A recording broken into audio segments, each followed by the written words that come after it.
नमस्कार।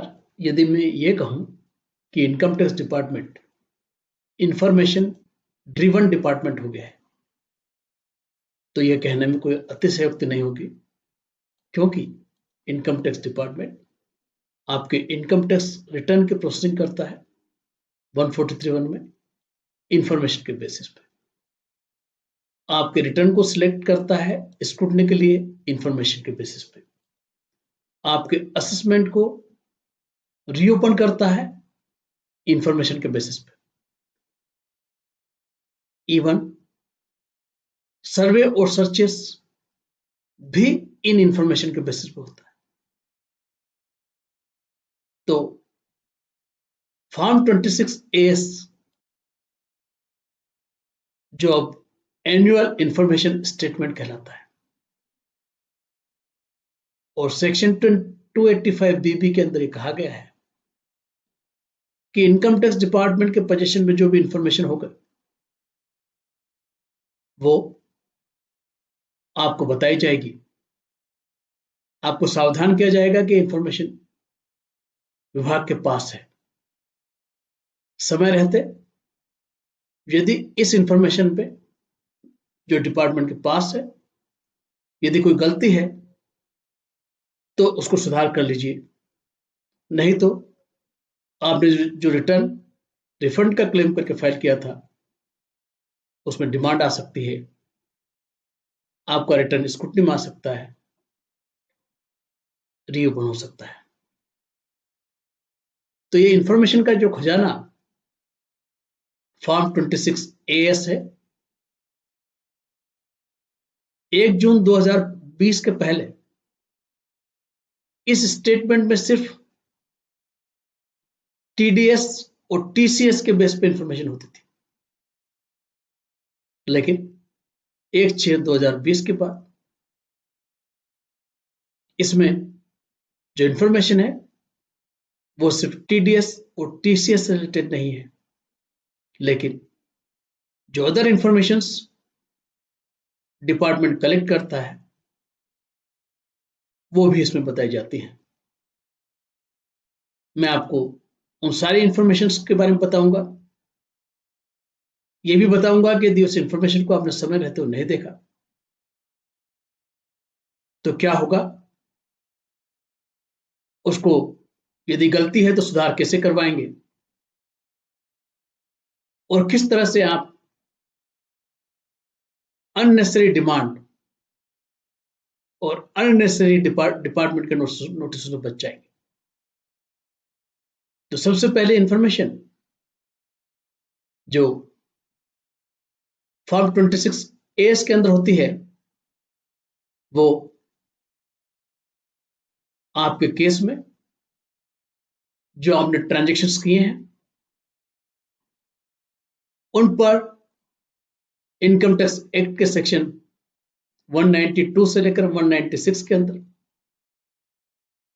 जो टैक्स का डिडक्शन किया है, डिडक्टर क्वार्टरली स्टेटमेंट फाइल करता है और उस क्वार्टरली स्टेटमेंट के बेसिस पे आपके क्या ट्रांजैक्शंस हैं वो बताए जाते हैं।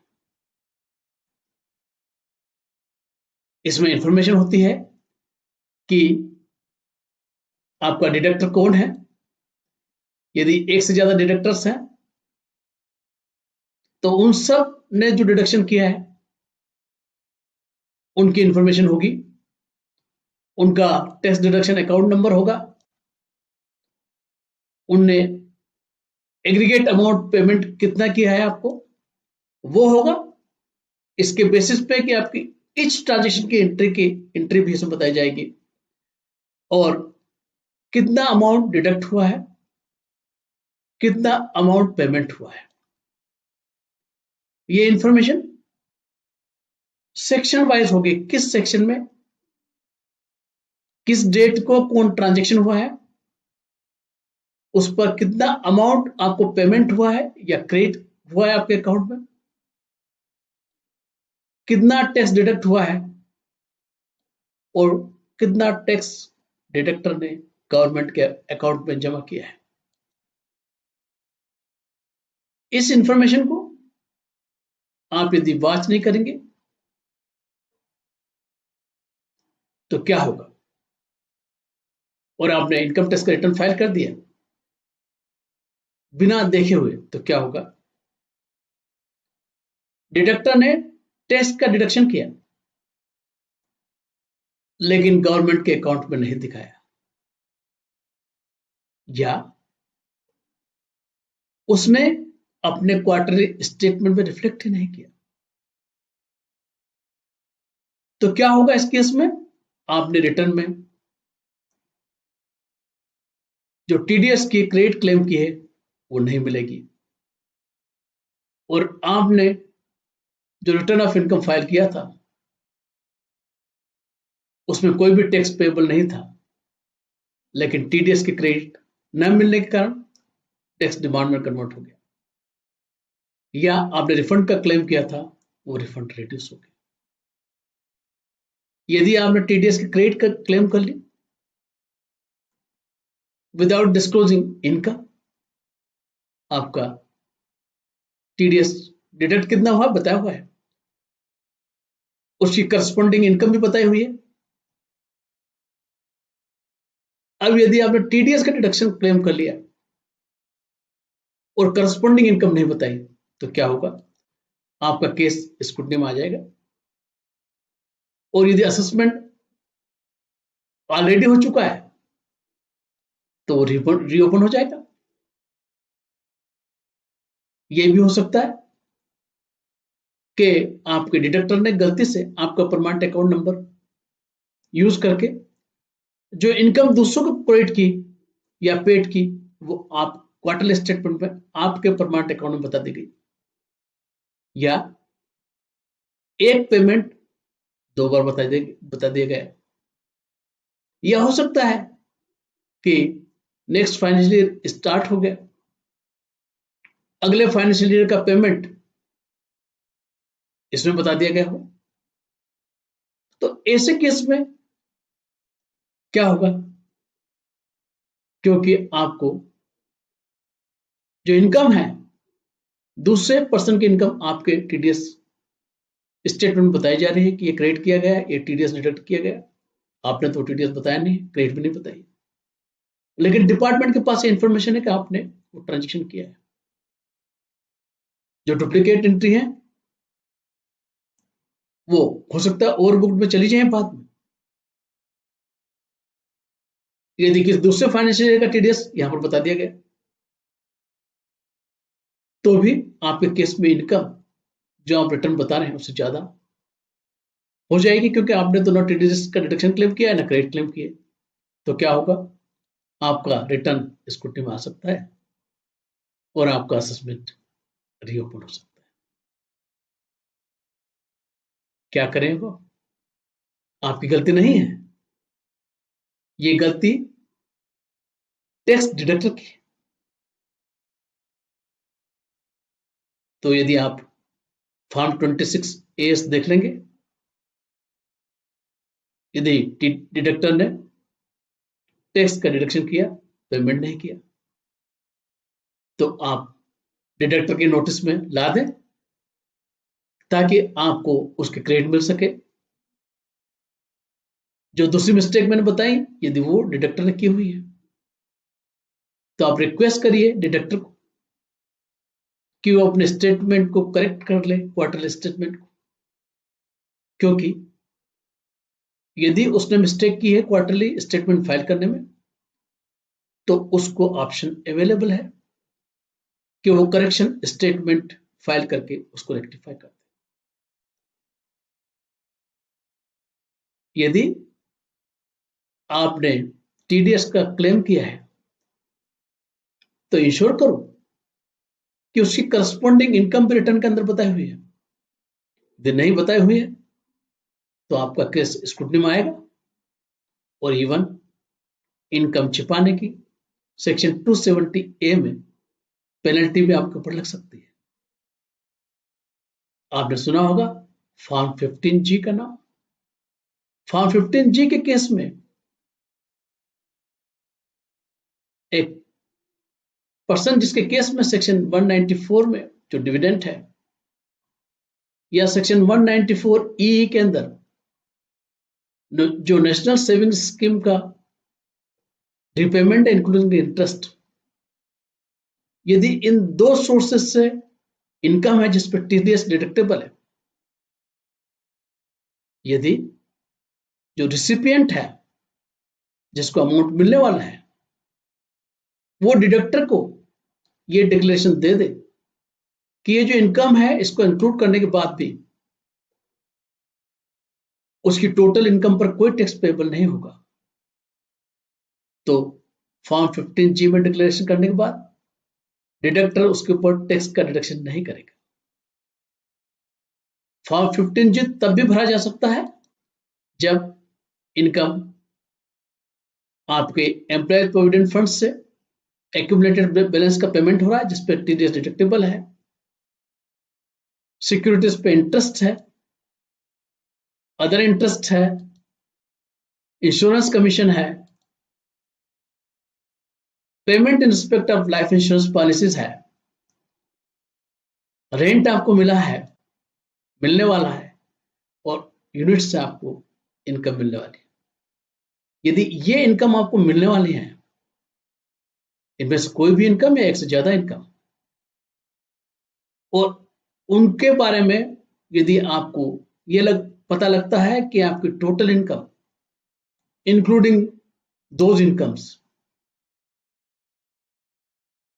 टोटल इनकम पर कोई टैक्स पेबल नहीं होगा, तो भी आप फॉर्म 15G के अंदर डिक्लेरेशन फाइल कर देंगे और डिडक्टर आपका टैक्स डिडक्ट नहीं करेगा। सीनियर सिटीजन के लिए भी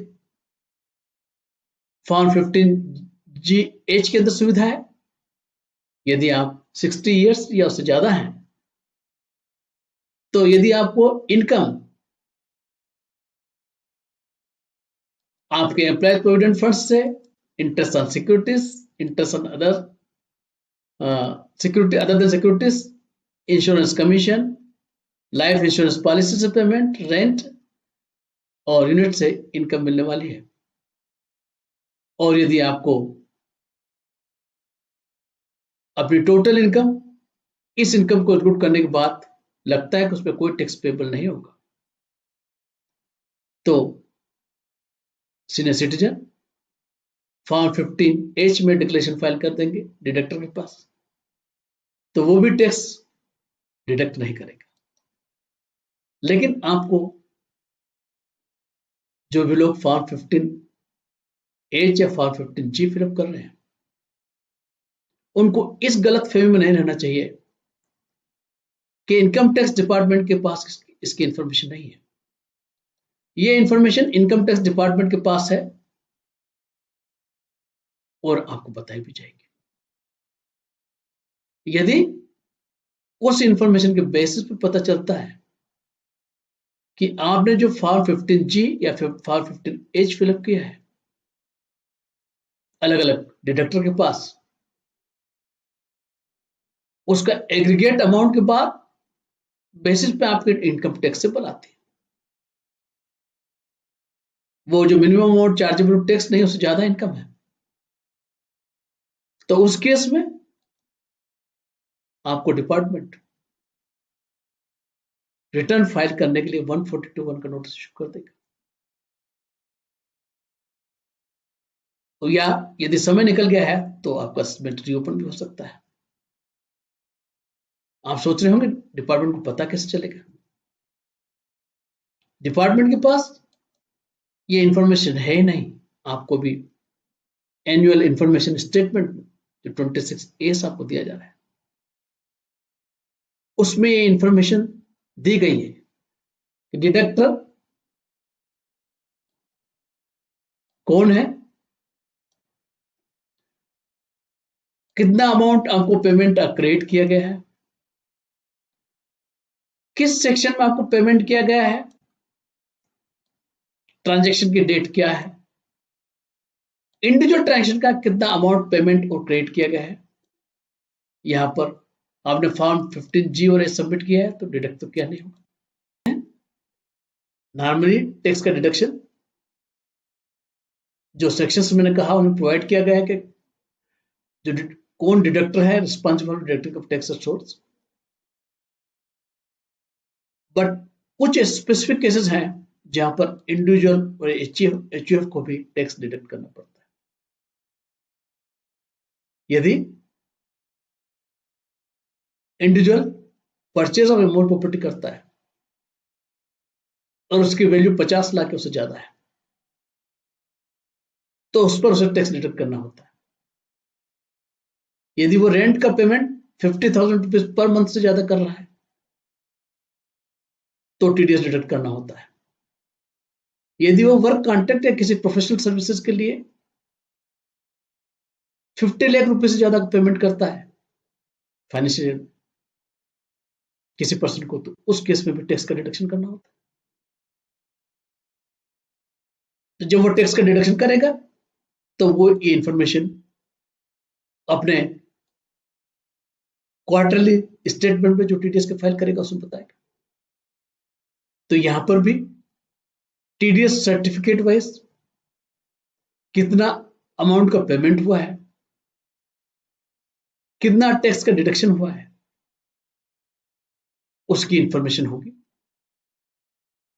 तो ये इंफॉर्मेशन परचेजर और सेलर दोनों के केस में होगी। यदि इमोल प्रॉपर्टी एक पर्सन ने परचेज किया तो दूसरे ने सेल किया है, एक पर्सन ने रेंट का पेमेंट किया तो दूसरे ने रिसीव किया है, एक पर्सन ने कॉन्ट्रैक्टर प्रोफेशनल सर्विसेज के लिए पेमेंट किया है तो दूसरे पर्सन ने रिसीव किया है। तो इंफॉर्मेशन 26A केस में दोनों के केस में होगी। तो ना तो जो पर्सन जिसने सेल ऑफ प्रॉपर्टी किया है वो छुपा सकता है,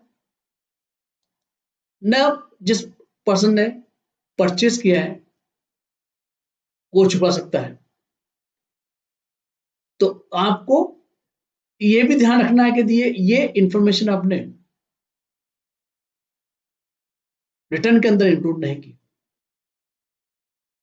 तो आपका रिटर्न स्क्रूटनी में आ सकता है, क्योंकि आपने सेल किया है बताया नहीं, रेंट रिसीव किया है बताया नहीं, आपने वर्क कॉन्ट्रैक्ट या प्रोफेशनल सर्विस के लिए पेमेंट दिया बताया नहीं। इसी तरह से जो पेयर है उसके केस में यदि उसने जो परचेज की प्रॉपर्टी करस्पॉन्डिंग इनकम नहीं है तो स्क्रूटनी में आ सकता है। यदि रेंट का पेमेंट किया सोर्स एक्सप्लेन नहीं है, या वर्क कॉन्ट्रैक्ट या प्रोफेशनल सर्विस की पेमेंट किया सोर्स एक्सप्लेन नहीं है, तो भी आपका केस स्क्रूटनी में आ सकता है। इसमें टीसीएस की इंफॉर्मेशन भी होती है, टैक्स कलेक्शन एट सोर्स। सो यहां पर जो आपसे टैक्स कलेक्ट हुआ है सोर्स पर उसकी इंफॉर्मेशन भी होगी और उसके बेसिस पे भी आपको केस आपका रिटर्न स्क्रूटनी में आ सकता है यदि आपने ट्रांजेक्शन नहीं बताया। यदि टैक्स कलेक्शन एट सोर्स का आपने क्रेडिट क्लेम किया है और वो कलेक्टर ने डिपॉजिट नहीं किया है तो आपको क्रेडिट नहीं मिलेगी। तो वहां पर भी आपको ऑप्शन है कि यदि कोई गलती की है कलेक्टर ने, यदि कोई गलत इनकम आपका नाम बता दे कि टीडीएस कलेक्शन का पेमेंट नहीं किया है, तो उसके लिए उसको भी ऑप्शन है करेक्शन करने का अपने क्वार्टरली स्टेटमेंट को, तो आपकी नजर में ला दे जिससे वो अपने करेक्शन स्टेटमेंट को सुधार ले और आप इससे बच जाए परेशानियों से। जो आप टैक्स का पेमेंट करते हैं अदर देन टीडीएस, उसकी इंफॉर्मेशन भी इसके अंदर रहती है। इंफॉर्मेशन क्या होती है? आपने मेजर हेड, एक कॉर्पोरेट टैक्स है, इनकम टैक्स है, ये एडवांस टैक्स है, सेल्फ असेसमेंट रेगुलर टैक्स है, और उस टैक्स का ब्रेकअप क्या है। इसके बाद जिस बैंक से पेमेंट किया उसका BSR code, date of deposit, challan serial number भी उसका मेंशन किया होता है। ऐसी कौन सी गलतियां हैं जिसके कारण आपने टैक्स का पेमेंट कर दिया लेकिन आपको क्रेडिट नहीं मिलेगी? और आपका रिफंड का केस था तो डिमांड आ सकती है, या आपको अन्य से डिमांड निकल सकती है। यदि आपने चालान भरते समय रॉन्ग असेसमेंट ये लिख दिया तो उस केस में इस असेसमेंट ईयर के अंदर जिसके अंदर आपने इसको क्लेम कर रहे हैं आपको नहीं मिलेगा क्रेडिट। आपने गलती से परमानेंट अकाउंट नंबर रॉन्ग कर दिया तो जिस परमानेंट अकाउंट आपका है ही नहीं तो आपको अकाउंट में क्रेडिट कैसे मिलेगी? चालान के अंदर आपने इनकरेक्ट पर्टिकुलर्स भर दिए तो भी आपको क्रेडिट नहीं मिलेगी। यदि इनको सुधारने के लिए अगेन प्रोसेस दिया हुआ है, उस प्रोसेस को फॉलो करने के बाद यदि आप चालान में करेक्शन कर लेंगे तो आपको टैक्स की क्रेडिट मिल जाएगी।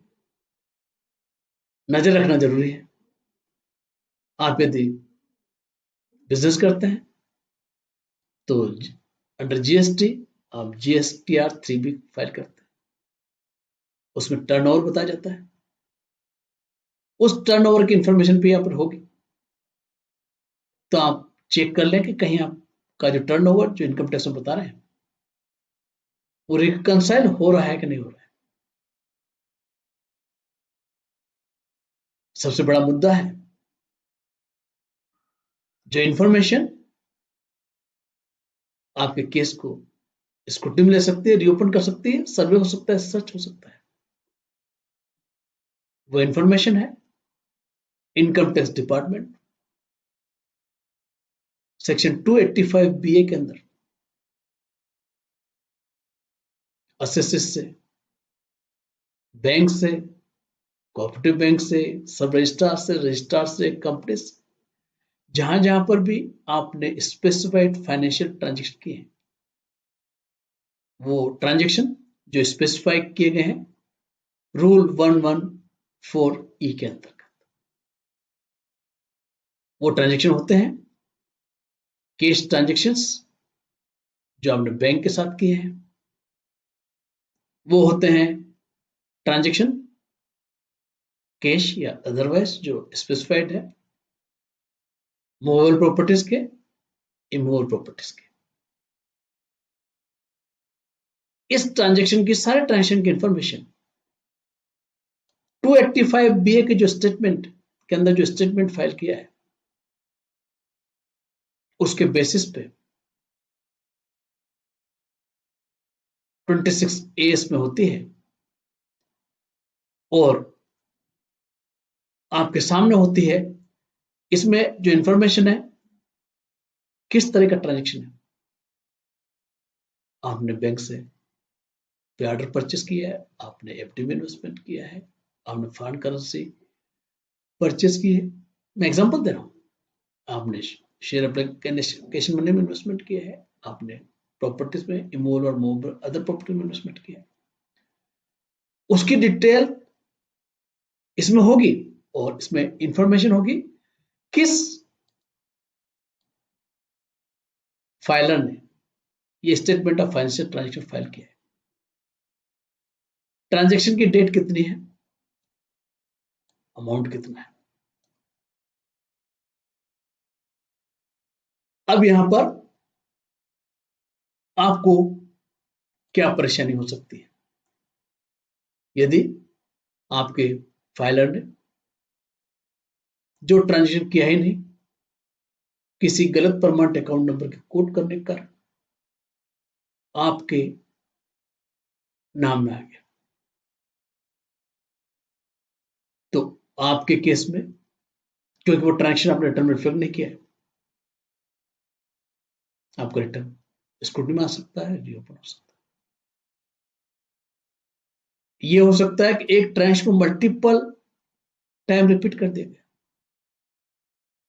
तब भी चूंकि आपने एक ट्रांजेक्शन बताया है और वहां पर 3 ट्रांजेक्शन है, आपका केस स्क्रूटनी में आ सकता है। ऐसा भी हो सकता है कि आपने बैंक में फिक्स डिपॉजिट किया, मैच्योर हो गया रीइन्वेस्टमेंट कर दिया, तो टोटल अमाउंट आपका इन्वेस्टेड हुआ एक ही हुआ। बैंक ने उसको 2 बार बता दिया। म्यूचुअल फंड का आपने इन्वेस्टमेंट किया, मैच्योर हो गया, दूसरा म्यूचुअल फंड ले लिया, तो आपको जो अमाउंट इन्वेस्टेड है वो डबल हो गया। और जब आपकी इनकम से मैच किया जाएगा रिटर्न से, तो पता चलेगा कि वो डिस्प्रोपोर्शनेट है आपकी इनकम से, तो आपको रिटर्न स्क्रूटनी में आ सकता है। और यदि असेसमेंट ऑलरेडी हो चुका तो रीओपन भी हो सकता है। तो यहां पर भी सेक्शन 285 BA4 के अंदर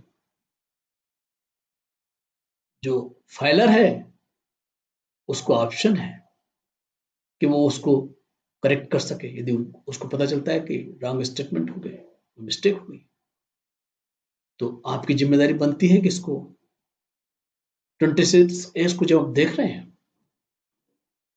आपको लग रहा है कि ट्रांजेक्शन आप पर नहीं है या ट्रांजेक्शन का अमाउंट गलत बताया हुआ है, एक ट्रांजेक्शन एक से ज्यादा बार बताया गया है,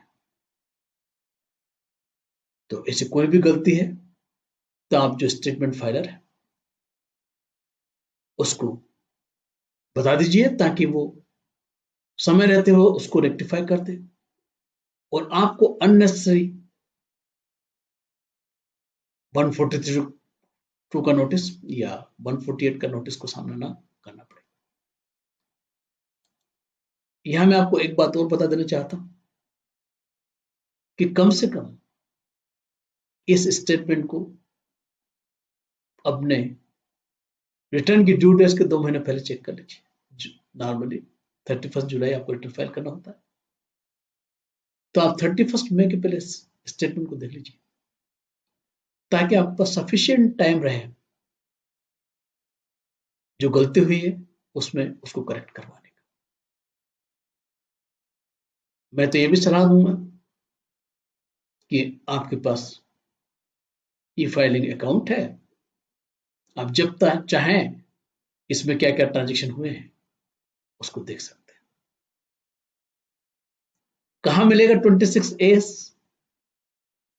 आप इनकम टैक्स इंडिया e-filing.gov.in में जाइए और उसमें जाने के बाद जैसे ही आपका अकाउंट लॉगिन करेंगे और माय अकाउंट क्लिक करेंगे, सो माय अकाउंट को क्लिक करते ही आपके पास फॉर्म 26A की लिंक मिल जाएगी। उस 26A की लिंक को जब क्लिक करेंगे आप, तो आपको रास्ता मिल जाएगा कि कहां से आपको फॉर्म 26A विजिबल होगा, कैसे डाउनलोड करेंगे। मैंने आपको इस वीडियो में form 26A annual information statement के नहीं देखने में आपको क्या क्या परेशानियां हो सकती है उसके बारे में जानकारी दी। यदि ये वीडियो आपको अच्छा लगा तो अपनी लाइकिंग जरूर बताइए। आपको लगता है कि ये वीडियो आपके जानने पहचानने वालों के लिए उपयोगी हो सकता है तो इसकी लिंक उनको शेयर कर दीजिए। यदि आपके दिमाग में कोई सवाल है, कोई संदेह है, तो निसंकोच होकर मुझे मेरे ईमेल आईडी पर अपने कांटेक्ट नंबर के साथ मेल कर दीजिए। मैं उसका समाधान आपके सामने रखने की कोशिश करूंगा।